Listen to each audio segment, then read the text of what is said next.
وآتوا الزکاۃ اور زکوٰۃ ادا کریں وإخوانکم فی الدین تو تمہارے دینی بھائی ہیں صدق اللہ العظیم وصدق رسولہ النبی الکریم ونحن علی ذلک لمن الشاہدین والشاکرین والحمد للہ رب العالمین اللہم صل علی محمد وعلی آل محمد كما صليت على إبراهيم وعلى آل إبراهيم إنك حميد مجيد اللهم بارك على محمد وعلى آل محمد كما باركت على إبراهيم وعلى آل إبراهيم إنك حميد مجيد رب اجعلني مقيم الصلاة ومن ذريتي ربنا وتقبل دعاء ربنا اغفر لي ولوالدي ربنا اغفر لي ولوالدي ربنا اغفر لي ولوالدي وللمؤمنين يوم يقوم الحساب اللهم اغفر لي والمؤمنين والمؤمنات اللهم عافني في بدني اللهم عافني في سمعي اللهم عافني في بصري لا إله إلا أنت أما بعد فإن خير الحديث كتاب الله وخير الهدي هدي محمد صلى الله عليه وسلم وشر الأمور محدثاتها وكل محدثة بدعة وكل بدعة ضلالة وكل ضلالة في النار میرے محترم معزز سامعین، میں نے آپ حضرات کے سامنے قرآن مجید کی ایک آیت تلاوت کی ہے۔ اس کا مفہوم یہ ہے کہ اللہ رب العزت کی ذات نے اس آیت میں فرمایا فَإِن تَابُوا اگر وہ توبہ کر لے وَأَقَامُوا الصَّلَاةَ اور نماز ادا کرنا شروع کر دے وَآتُوا الزَّکَاةَ اور زکوٰۃ ادا کرنا شروع کر دے وَإِخْوَانُکُمْ فِی الدِّین پھر وہ تمہارے بھائی ہیں۔ میرے سامنے اسلام لانے کے بعد سب سے اہم مرحلہ، سب سے اہم رکن ایمان لانے کے بعد وہ ہے نماز۔ لیکن افسوس سے یہ بات کہنا پڑتی ہے آج الحمدللہ نسل در نسل ہم میں سے اکثر مسلمان ہیں، لیکن اس کے باوجود ہم سب سے پہلا جو اسلام کے اندر سب سے پہلا رکن ہے وہ نماز کا ہے، لیکن ہم اس کے اندر ہی ابھی بہت پیچھے۔ لیکن میرے سامنے جب تک ہماری نماز نہیں ٹھیک ہوتی اس وقت تک آگے والے مرحلے ہمارے لیے مشکل بھی ہیں اور ان کے اوپر عمل کرنا تو پھر نظر ہی نہیں ہے۔ میرے سامنے یہ بات میں خود نہیں کہہ رہا، بلکہ اللہ کا رسول صلی اللہ علیہ وسلم جو ترمذی کے اندر یہ حدیث موجود ہے، معاذ بن جبل رضی اللہ عنہ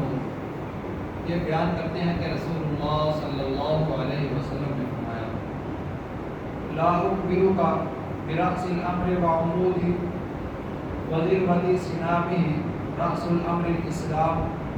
وعمود الصلاة وذروة سنامہ الجہاد۔ رسول اللہ صلی اللہ علیہ وسلم نے فرمایا اسلام کا سر اس کا ستون ہے، اور نماز اسلام کا سر اللہ رب العزت نے کیا تمہیں اسلام کا سر نہ بتاؤں؟ تو صحابی نے کہا کہ اللہ کے رسول صلی اللہ علیہ وسلم مجھے ضرور بتائیے۔ تو اسلام کا سر اور پھر دوسرے نمبر پہ نماز اور تیسرے نمبر پہ جہاد۔ اسلام اس چیز کا نام ہے کہ ہم اپنے آپ کو اللہ اور اس کے رسول کے سپرد کرتے ہیں، یعنی کہ ایمان لانے کے بعد بندہ اپنے آپ کو، اپنی ہر چیز کو اللہ اور اس کے رسول کے سپرد کر دے۔ پھر اس کے بعد نماز اگر ہم اس طرح کہہ لیں کہ نماز ایک ستون کی اہمیت اختیار کرتا ہے، تو جب کسی عمارت کا ستون ہی نہ رہے تو پھر وہ عمارت کا کھڑا ہونا بہت مشکل ہے، اور پھر جہاد اس کی چوٹی ہے۔ تو اس لیے میرے سامنے ہمیں چاہیے کہ سب سے پہلے اپنے آپ کو اللہ اور اس کے رسول کے عین مطابق،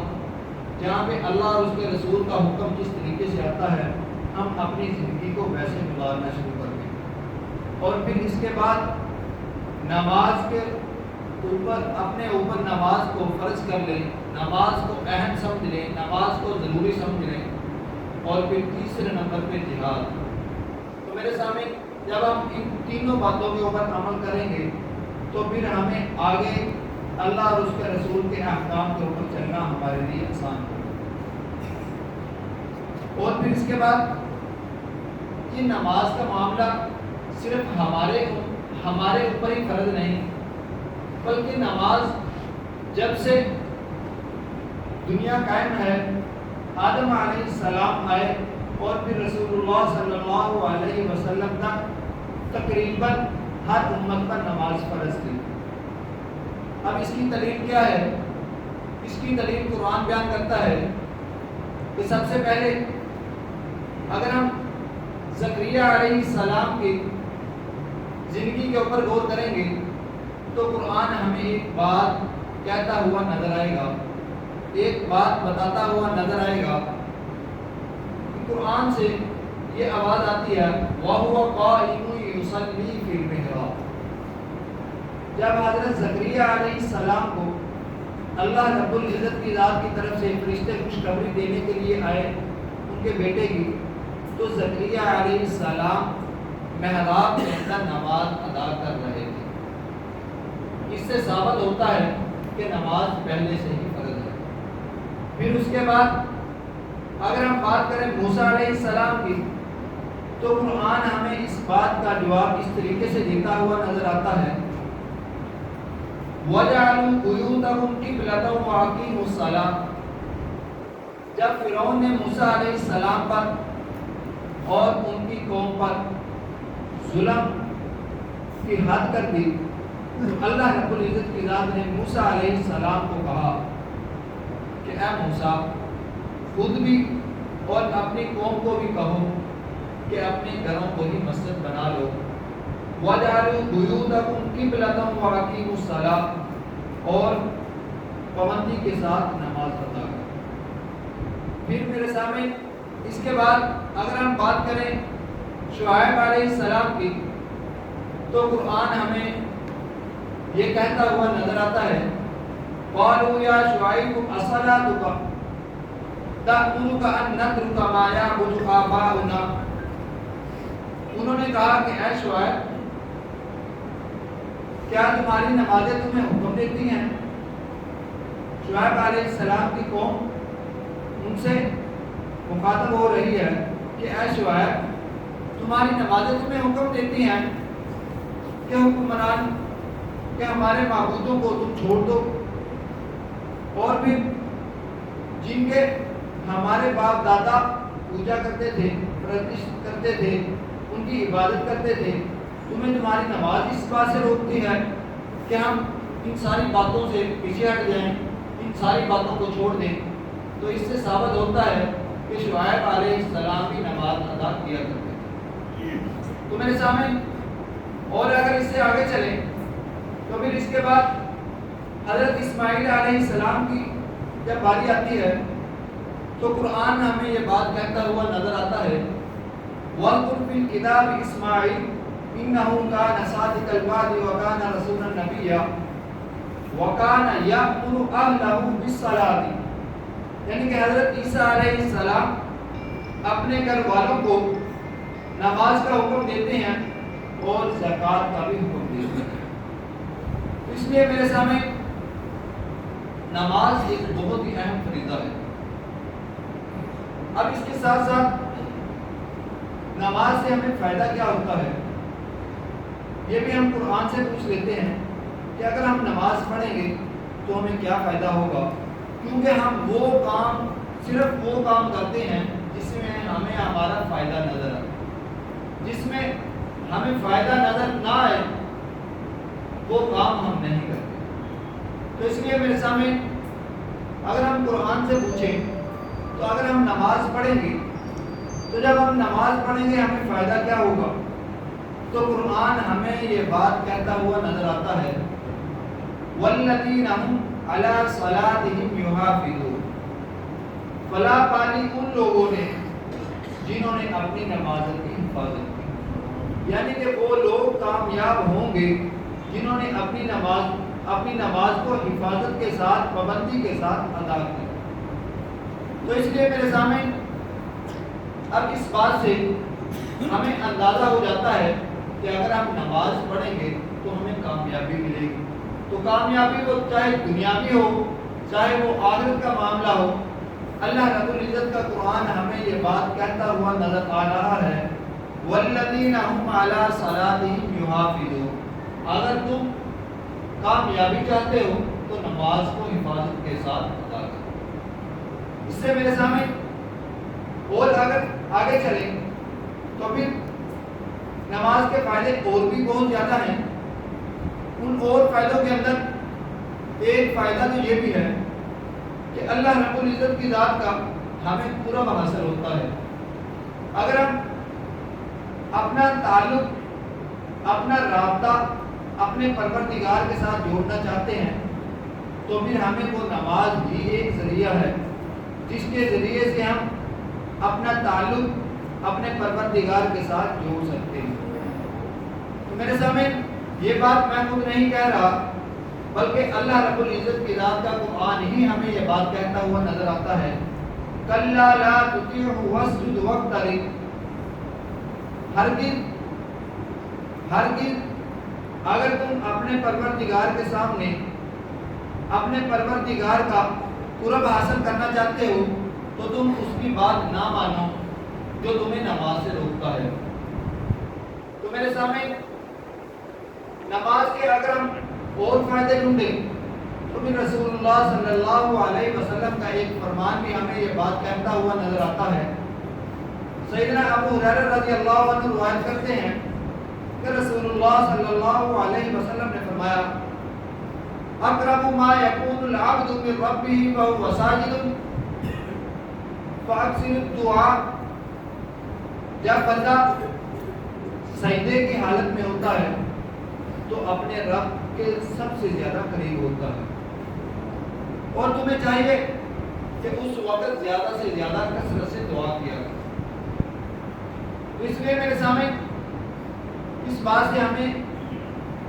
پتہ چلتا ہے کہ اگر ہم اپنا تعلق اپنے پروردگار سے جوڑنا چاہتے ہیں، اگر ہم اللہ رب العزت کی ذات کا قرب حاصل کرنا چاہتے ہیں تو ہمیں چاہیے کہ زیادہ سے زیادہ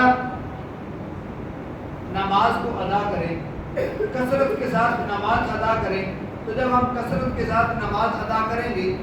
تو یقیناً ہمارا تعلق ہمارا رابطہ اپنے پروردگار سے مضبوط ہوتا چلا جائے گا۔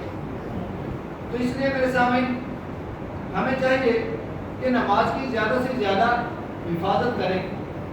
اور پھر اس کے بعد نماز کا اور فائدہ ہمیں کیا ہے، اگر ہم نماز پڑھیں گے تو اس کا اور فائدہ ہمیں کیا ملے گا، تو ہمیں قرآن یہ کہتا ہوا نظر آتا ہے وَأَقِیمُوا الصَّلَاةَ، اگر تم نماز قائم کرو گے ان الصلاۃ تنہا عن الفحشاء والمنکر، اگر نماز قائم کرو گے تو نماز تمہیں بے حیائی اور برے کاموں سے روکے گی۔ تو جب انسان بے حیائی اور برے کاموں سے رکتا ہے تو وہ نیکی کی طرف راغب ہوتا ہے، تو نیکی کا فائدہ کیا ہوگا؟ ہم جنت کے اندر جائیں گے، ہمیں جنت ملے گی۔ تو اس لیے میرے سامنے ہمیں چاہیے کہ نماز ہر حال میں اور ضرور سے ضرور ادا کریں اور نماز کی حفاظت کریں۔ جب ہم نماز کی حفاظت کریں گے تو پھر میرے سامنے ہمیں ان فائدے ہمیں یہ فائدے ہمیں حاصل ہوں گے۔ تو اس لیے میرے سامنے اب اگر اس سے آگے تھوڑا اور چلیں، نماز ہمیں یہ کہتی ہوئی بھی نظر آتی ہے اللہ کے قرآن سے، قد افلح من تزکا، یقیناً وہ شخص کامیاب ہوگا۔ کون؟ آگے اللہ رب العزت نے فرمایا وَذَكَرَ اسْمَ رَبِّهِ فَصَلَّى، جو میرا نام لیتا ہے یعنی کہ ذکر کرتا ہے، اور وَذَكَرَ اسْمَ رَبِّهِ فَصَلَّى، اور نماز ادا کرتا ہے۔ تو اس لیے میرے سامنے نماز کے بہت زیادہ فائدے ہیں۔ اگر ہم قرآن کی اور قرآن کا مطالعہ کریں، اگر ہم احادیث کا اور مطالعہ کریں تو ہمیں بے شمار انگنت نماز کے فائدے ہمیں نظر آئیں گے۔ تو اب اس کے بعد میرے سامنے پہلے نمبر پہ ہم نے نماز ادا کرنی ہے، دوسرے نمبر پہ میں نے جو آپ کے سامنے بات رکھی کہ نماز کے ہمیں بہت زیادہ فائدے ہیں۔ وہ شخص کامیابی کی طرف جاتا ہے اور وہ شخص اللہ رب العزت کا قرب بھی حاصل کرتا ہے جو نماز ادا کرتا ہے۔ لیکن میرے سامنے ایک اہم بات وہ یہ ہے کہ ہم نماز کو صحیح طریقے سے ادا کریں۔ یہ بات بھی بہت اہم اور بہت ضروری ہے۔ ہم میں سے اکثر حضرات پہلے تو نماز پڑھتے ہی نہیں، اب جو پڑھتے بھی ہیں وہ نماز کو صحیح طریقے سے سمجھنے کی کوشش ہی نہیں کرتے۔ آئے بس اوپر نیچے ہوئے، نماز ادا کی، بس سلام پھیرا تو چلے گئے۔ انہوں نے نماز کو اہمیت ہی نہیں دی۔ نماز کے پہلے نمبر پہ ہمیں فائدے ہی نہیں نظر آتے۔ جب ہمیں نماز کے فائدے نظر آئیں گے تو پھر ہم یقیناً ضرور بضرور نماز کی طرف راغب ہوں گے اور پھر نماز کے اندر ہمارا دل بھی لگے گا۔ تو میرے سامنے پہلے نمبر پہ ہم نے نماز ادا کرنی ہے، دوسرے نمبر پہ ہمیں نماز کے فائدے کا پتہ ہوگا تو تب ہم نماز ادا کریں گے، اور تیسری بات ہم نماز کو صحیح طریقے سے ادا کریں جس طریقے سے نماز پڑھنے کا حق ہے، جس طریقے سے رسول اللہ صلی اللہ علیہ وسلم نے نماز پڑھی اور صحابہ اکرام رضی اللہ عنہم اجمعین کو بتلایا، تو پھر ہماری نمازیں ہمیں فائدہ دیں گی۔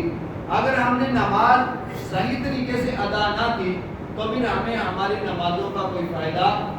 نہیں ہوگا، جو کہ آج ہمیں نظر بھی آتا ہے کہ ہماری نمازیں ہمیں فائدہ دیتی ہوئی نظر نہیں آتی۔ اس لیے میرے سامنے ہم نماز تو پڑھ لیتے ہیں، لیکن نماز پڑھنے کے بعد جا کر پھر ہم جھوٹ بول رہے ہوتے ہیں، نماز کے بعد ہم پھر غیبت کر رہے ہوتے ہیں۔ نماز تو ہم ادا کر رہے ہیں لیکن دل ہمارے پھر بھی صاف نہیں، دلوں کے اندر بغض، حسد، کینہ پھر بھرا ہوا ہے۔ حالانکہ قرآن تو یہ کہتا ہے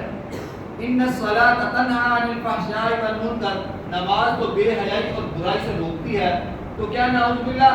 اللہ کا قرآن تو جھوٹا نہیں ہو سکتا؟ اب اس کا یہاں پہ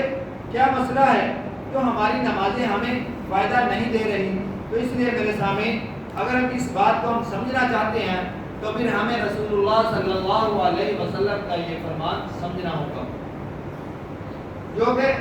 ابو داؤد کے اندر موجود ہے۔ سیدنا عبادہ بن صامت رضی اللہ عنہ فرماتے ہیں کہ قال رسول اللہ صلی اللہ علیہ وسلم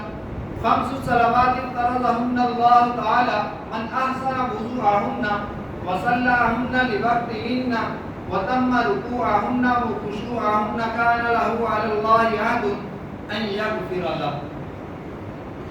حضرت عبادہ بن صامت رضی اللہ عنہ بیان کرتے ہیں کہ رسول اللہ صلی اللہ علیہ وسلم نے فرمایا اللہ تعالیٰ نے 5 نمازیں فرض کی ہیں، جس شخص نے اچھے طریقے سے وضو کیا اور پھر ان کو خشوع خضوع کے ساتھ ادا کیا، یعنی کہ صحیح تواضع کے ساتھ، انکساری کے ساتھ اچھے طریقے سے ان کو ادا کیا، ان کا رکوع پورا کیا، ان کا سجدہ پورا کیا، اس نمازی کے لیے اللہ کا وعدہ ہے کہ اللہ اس کو بخش دے گا۔ تو میرے سامنے اس سے اگر ہم اور وضاحت چاہتے ہیں تو قرآن مجید کی ہمیں ایک آیت نظر آئے گی جو کہ 18ویں سپارے کے اندر پہلے نمبر پہ 18واں سپارہ ہی اس آیت سے شروع ہو رہا ہے کہ اللہ رب العزت نے فرمایا قد افلح المؤمنون، جو کامیابی چاہتا ہے، جو فلاح چاہتا ہے، جو دنیا کے اندر بھی آخرت کے اندر بھی کامیابی چاہتا ہے، تو آگے اللہ رب العزت نے فرمایا الذین هم فی صلاتهم خاشعون، ان کو چاہیے کہ وہ نماز ادا کریں اور خشوع خضوع کے ساتھ ادا کریں۔ تو اس لیے میرے سامنے ہمیں جو پیچھے میں نے سوال کیا تھا اس کا جواب ہمیں اللہ رب العزت کا قرآن اس بات کے اندر دے رہا ہے کہ جو کامیابی چاہتا ہے، جو اپنی دنیا کو اچھا بنانا چاہتا ہے،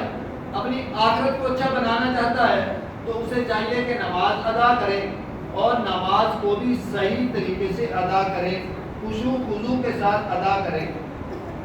اس لیے میرے سامنے اگر ہم نے نماز کو اچھے طریقے سے ادا نہ کیا تو پھر ہمیں رسول اللہ صلی اللہ علیہ وسلم کا یہ فرمان ہمیں پتہ ہونا چاہیے، جو بھی طبرانی کے اندر یہ فرمان موجود ہے کہ رسول اللہ صلی اللہ علیہ وسلم نے فرمایا، حضرت موسیٰ عشری رضی اللہ عنہ بیان کرتے ہیں کہ رسول اللہ صلی اللہ علیہ وسلم نے فرمایا لومت هذا على حاله هذه مات على غیر ملت محمد صلی اللہ علیہ وسلم۔ رسول اللہ صلی اللہ علیہ وسلم کے سامنے ایک شخص نے نماز ادا کی تو رسول اللہ صلی اللہ علیہ وسلم نے فرمایا کہ اگر یہ شخص اسی حالت کے اندر مر گیا جس طریقے سے اس نے نماز ادا کی ہے تو گویا یہ محمد صلی اللہ علیہ وسلم کی ملت پر نہیں مرے۔ تو اس لیے میرے سامنے ہمیں نماز کو صحیح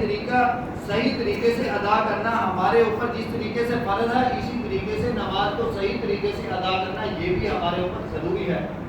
اگر ہمیں نماز کو صحیح طریقے سے ادا نہ کیا تو پھر ہماری نماز ہمیں کوئی فائدہ نہیں دے گی۔ تو اس لیے میرے سامنے پھر رسول اللہ صلی اللہ علیہ وسلم نے مثال دے کر سمجھایا۔ آپ صلی اللہ علیہ وسلم نے فرمایا مثل الذی لا یتم رکوعہ ویکبر فی سجودہ مثل الجاعی یأکل التمرۃ والتمرتان لا یغنیان عنہ شیئا۔ جو آدمی صحیح طریقے سے رکوع نہ کرے، جو آدمی صحیح طریقے سے رکوع نہ کرے اور صحیح طریقے سے سجدہ ادا نہ کرے، اس کی مثال اس طریقے کی ہے، اس شخص کی طرح ہے کہ جس کو بھوک تو لگی ہو لیکن وہ 1 یا 2 کھجور کھا لے، اس کی بھوک اسے کچھ فائدہ نہیں دے گی۔ تو اس لیے میرے سامنے آج ہمیں بھوک تو جنت کی ہے اور پھر جنت حاصل کرنے کے لیے ہمیں نیکی ضرور کرنی ہے، تو لیکن ہم نیکی وہ کریں جو ہمیں جنت، ہم نیکی بھی کریں لیکن اتنی تھوڑی سی کریں کہ ہمیں جنت نہ ملے۔ تو میرے سامنے اگر ہمیں جنت چاہیے، جنت کی اگر ہمیں بھوک ہے تو پھر ہمیں نیکی کرنی ہوگی اور نیکی تھوڑی نہیں کرنی ہوگی، نیکی ہم نے اتنی کرنی ہوگی جتنی نیکی کرنے کی وجہ سے ہمیں جنت حاصل ہو جائے، ہمیں جنت مل جائے۔ تو اس لیے میرے سامنے ہمیں چاہیے کہ نماز کو صحیح طریقے سے، اچھے طریقے سے ادا کریں۔ ایک اور فرمان رسول اللہ صلی اللہ علیہ وسلم کا جو کہ آج ہماری حالت کو واضح کرتا ہے، جو کہ رسول اللہ صلی اللہ علیہ وسلم نے احمد کے اندر فرمایا، آپ صلی اللہ علیہ وسلم نے فرمایا میری امت کے اندر سب سے پہلے نماز کے اندر سے خشوع خضوع کو اٹھا لیا جائے۔ مسجد کے اندر جتنے بھی لوگ جماعت نماز ادا کرنے والے ہوں گے لیکن ان کے اندر خشوع خضوع والا کوئی ایک آدمی بھی نہیں ہوگا۔ اس لیے میرے سامعین ہمیں چاہیے کہ آج ہمیں اگر ہماری نمازیں فائدہ نہیں دے رہی تو پھر ہم اپنی نمازوں کے اوپر غور تو کریں کہ ہم نماز کو صحیح طریقے سے ادا کر بھی رہے ہیں کہ نہیں۔ اگر آپ نماز کو صحیح طریقے سے جب تک ادا نہیں کریں گے تو میرے سامعین پھر ہمیں ہماری نماز فائدہ نہیں دے گی۔ تو اس لیے میرے سامعین میں نے سب سے شروع کے اندر ایک آیت تلاوت کی تھی، وہ یہ تھی کہ اللہ رب العزت نے قرآن مجید میں فرمایا وَإِن تَابُوا وَأَقَامُوا الصَّلَاةَ، اگر وہ توبہ کر لیتے ہیں، اگر وہ توبہ کر لیتے ہیں وَأَقَامُوا الصَّلَاةَ اور پھر نماز ادا کرتے ہیں، تو آگے رسول اللہ صلی اللہ علیہ وسلم آگے ہمیں قرآن مجید کے اندر رسول اللہ صلی اللہ علیہ وسلم کے ذریعے اللہ رب العزت نے ہمیں یہ پیغام پہنچایا فَإِخْوَانُكُمْ فِي الدِّينِ، تو پھر وہ تمہارے بھائی ہیں۔ تو اس لیے میرے سامعین ہمیں چاہیے کہ پہلے نمبر پہ نماز ادا کریں، دوسرے نمبر پہ نماز کے فائدے ہمیں پتہ ہو، اور پھر تیسرے نمبر پہ نماز کو ہم اچھے طریقے سے خشوع خضوع کے ساتھ ادا کریں۔ ہمیں نماز صحیح طریقے سے ادا کرنی بھی آتی ہو، اس کے رکوع سجود کا پتہ بھی ہو، اور پھر اس کے ساتھ ساتھ ہماری نماز کے اندر ہم نے جو کچھ پڑھنا ہے وہ بھی صحیح طریقے سے ہمیں آتا ہو، ہمیں سورۃ فاتحہ صحیح طریقے سے آتی ہو، التحیات صحیح طریقے سے آتا ہو، درود شریف صحیح طریقے سے آتا ہو، اور پھر صرف عربی ہی نہیں بلکہ اس کا ترجمہ بھی آتا ہو، ہمیں پتہ تو ہو کہ ہم اپنے پروردگار کے سامنے کھڑے ہیں، ہم اپنے پروردگار کے سامنے کھڑے ہو کر کیا بات کر رہے ہیں، کیا ہمارا پروردگار ہمیں کچھ جواب بھی دے رہا ہے کہ کیا ہم اپنے لیے کیا مانگ رہے ہیں۔ تو اس لیے میرے سامنے اسی طریقے سے اگر کوئی شخص کسی کے پاس جائے، وہاں پہ جا کر اچھے طریقے سے بات بھی نہ کرے، یا بات تو کرے نہ خود کہنے والے کو سمجھ آئے نہ سننے والے کو سمجھ آئے، تو وہ کیا کہے گا کہ یہ تو بے وقوف ہے، یہ تو اس کو بات کرنے کا طریقے کا ہی نہیں پتا، ہم اس کو برا سمجھیں گے۔ تو اس لیے میرے سامنے ہم اس ذات کے سامنے کھڑے ہیں جس نے آسمان اور زمین بنایا، جس نے ہمیں پیدا کیا، جس نے ہمیں موت دینی ہے، جس کے سامنے ہم نے کھڑا ہونا ہے، جس نے جنت دوزخ کو بنایا، جس نے ساتوں زمین ساتوں آسمانوں کو بنایا، لیکن میرے سامنے آج تک ہمیں اس کی شان کا پتہ ہی نہیں، ہمیں صرف اور صرف گرے اور شکوے ہی نظر آتے ہیں، لیکن اس کی رحمتیں وہ ہمیں نظر نہیں آتی۔ میرے سامنے اگر ہم نے اپنی دنیاوی زندگی کو مشکل بنایا ہے وہ ہم نے خود بنایا ہے، اپنی ضرورتوں کو سامنے رکھ کر ہم نے اور بہت سارے معاملات کو ہم نے خود اپنے آپ کو بگاڑا ہے، ورنہ اگر مثال کے طور پر دنیا مشکل بھی ہے تو رسول اللہ صلی اللہ علیہ وسلم کا یہ فرمان تو موجود ہے کہ دنیا مومن کے لیے قید خانہ ہے، لیکن میرے سامعین ہم نے اپنے آخرت کو یاد رکھنا ہے۔ جب انسان آخرت کو یاد کرتا ہے تو دنیاوی زندگی اگر کوئی مشکل بھی آئے تو اس کے لیے کوئی مشکل نہیں لگتی، کیونکہ یہ تھوڑے سے وقت ہے، تھوڑی سی زندگی ہے، یہ یہاں سے ہم نے ہر صورت جانا ہے۔ تو اس لیے میرے سامنے ہمیں چاہیے کہ ہم صحیح طریقے سے نماز ادا کریں۔ اگر ہم نماز کی پابندی نہیں کرتے تو پھر اللہ رب العزت کے قرآن مجید سے ہمیں یہ آیت بھی ہمیں نظر آئے گی، یہ آیت ہمیں یہ پکارتی ہوئی، یہ کہتی ہوئی نظر آئے گی کہ جب لوگ جنتی جنت کے اندر چلے جائیں گے، جہنمی جہنم کے اندر چلے جائیں گے، تو پھر میرے سامنے اللہ رب العزت کی ذات جنت والوں کو اور جہنم والوں کو آپس میں بات کرنے کا موقع دے گا۔ جنتی لوگ کہیں گے فی جناتی یتساءلون عن المجرمین، اے مجرموں ما سلککم فی سقر، تمہیں کون سی چیز جہنم کے اندر لے کر آئی؟ تم وہ کہیں گے قالوا لم نکن من المصلین، ہم نماز ادا نہیں کرتے تھے، ولم نکن نطعم المسکین، ہم مسکینوں کو یتیموں کو کھانا نہیں کھلاتے تھے، ان کا خیال نہیں کرتے تھے۔ تو اس لیے میرے سامنے ہمیں ہر صورت اگر ہمیں فائدہ چاہیے، اگر ہمیں کامیابی چاہیے تو پھر ہمیں اپنی نمازوں کا خیال کرنا ہوگا، اور نمازوں کا خیال ہم تب ہی کریں گے جب ہمیں نماز کے اندر فائدہ نظر آئے گا، اور پھر جب ہم نماز ادا کریں گے تو نماز صحیح طریقے سے ادا کریں گے، فائدہ ہمیں تب پہنچے گا۔ تو پھر جب ہم اس طریقے سے نماز ادا کریں گے تو یقیناً ضرور انشاءاللہ ہم جنت کے اندر جائیں گے۔ اللہ رب العزت کی ذات ہمیں 5 وقت نماز با جماعت ادا کرنے کی توفیق عطا فرمائے۔